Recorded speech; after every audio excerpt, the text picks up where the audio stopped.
Welcome back to the broadcast. I hope that you enjoyed our opening conversation with the millennials. They join us every fourth Sunday of the month for a conversation about what's going on in their lives and how they see the world today. I want to thank my guests, Kayla Joseph, Philip Leslie II, James Lomax, and Adam McCoy for being with us this afternoon and sharing some great perspective on the conversation that we had. Now, if you're watching on Facebook Live, we hope that you will share that video and let other people know about what we're doing and what we're talking about, and we certainly would appreciate it. We also are happy to welcome back for the second segment of a brand new segment that we kicked off just last month. It's called Pathways to Success, and it features a couple of great citizens and successful business owners. Larry Lewis is the president of Project XYZ and CEO of BizTech. We're happy to have him back in the studio this afternoon. Larry, how you doing? Doing great. Glad to be here. And you're once again with Kim Lewis, who is the CEO of Project XYZ Incorporated and the 2019 board chair of the Huntsville-Madison County Chamber of Commerce. Kim, welcome back to the broadcast. Thank you, Candy. It's good to have both of you here with us today, and I'm excited to be able to share more information about just a whole lot of different things. I think that we wanted to focus today on something that I think is extremely important when people think about owning a business. Mm-hmm. You can't really run a business unless you've given some thought to the financing of that business. Right. How's the business going to run? How are you going to sustain it? How are you going to get working capital, et cetera, et cetera? Let's talk about it, first of all, from the perspective of the most pragmatic way that I think we could do it, and that's from your own personal experience. We can give people tips and ideas and things like that later, but let's talk personally about how you all went about that process. I'll start on that one since when Project XYZ first got started, at the time I was a single mom and I was looking for ways to make extra income. So I was working nights and weekends at Project XYZ, doing that to create that extra income because, you know, when you're single and going through certain things, you accumulate a lot of debt. And it's kind of hard to live and pay debt and all that without going through certain things. So when me and Larry got married and actually start working together on things, we both had accumulated debt separately that we had now combined, and that was one of our biggest challenges at first was to get that debt and stuff paid off so that we could make the business grow. So it's just one of those things that you have to make some of those sacrifices and things to continue to happen to make your business grow. How soon in the process of, I'm hearing an answer in my head actually as I'm starting to ask this question, but how soon in the process of saying I want to start a business, should a person line up that piece of the financing piece? I'm assuming it's fairly early in the process, but I'm even more interested in what the steps are as it relates to that process.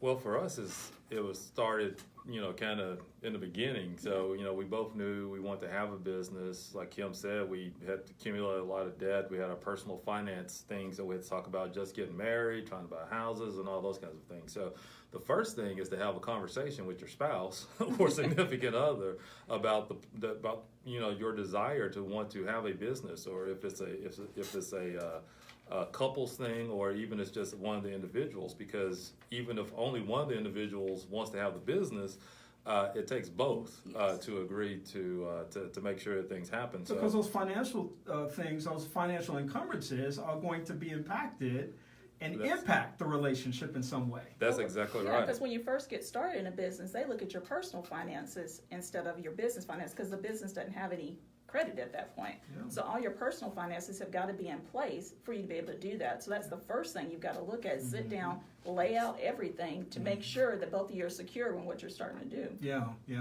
Yeah, so I think for us, one of the first things we did was, I can't say we ever developed a formal budget, but we had a lot of budget conversations in the beginning. We each had our own things that, we like to do. So it's like, well, we can't do that. We got to make some sacrifices. So we sacrificed. We basically, when we got married, we kind of, just looked at what her income was coming from doing the consulting at Project XYZ, what my income was from the job that I was working at the time when we first got married. Mm-hmm. And then we just decided to try to live off one income so we could pay down debt. Mm-hmm. And, we don't want to get into it today about taxes, but, there's a whole nother topic that we can do at some point about understanding tax and tax liabilities and what you can do to save money through taxes. Mm-hmm. But so anyway, we went through all of that.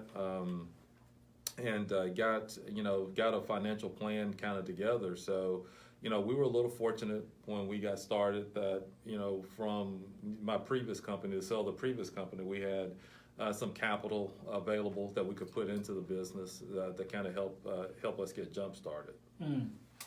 So, from a person who's listening this afternoon, and I know there are always people, I was talking in the last segment about how people always approach Kathy Miller and I about starting nonprofits. Yes. I'm sure that people are constantly in your world talking about starting a business and things of that nature.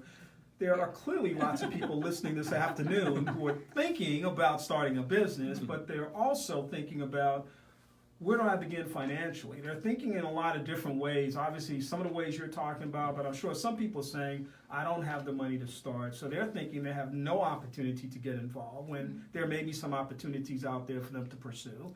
Other people are saying, well, I've got some money to do this, but they're not really thinking about it in a much broader way to incorporate some of the other things that may become entrapments in the process. So just give some guidance and direction to people that might be thinking about this as it relates to the financial piece. Yeah, I think from the beginning, unless you're ready to start like today, start today planning. So understand what your financial position is. If you don't have money to start, think about how much money, actually get a realistic, go talk to somebody if you need to get a realistic picture of how much money it's going to take to get your venture off the ground. Do you talk to a person in that business sector? Do you talk to a banker? Is that who do they talk to? A person that provides guidance and direction? So I would do two of the three. I wouldn't start off at the bank. Plenty of bankers out there, but they're a little bit premature to go to the bank. Banks are risk averse. I would say find someone that's already maybe in the business to go talk to them, and then there are a ton of business incubators and organizations in Huntsville to help people get started. You can come over to Tech 515, which houses BizTech and the Catalyst. It's a perfect way. There's Engage in Entrepreneurship that the Catalyst puts on every other Friday. So, you can come to one of those organizations to get plugged in, and then they can get you paired up with a kind of a business consultant or a mentor that can talk to you about your business and what it may take to get started. There are also some training programs that are available that if you don't know a lot about business that you can go through to kind of put your business plan together, financial plan, financial model before you kind of get started. And is it the key that and I'm glad you said that, kind of prompted you to get into that area, because isn't the key to this finding somebody who's doing it or providing the information for somebody who wants to get into business, because there are tons of resources out there.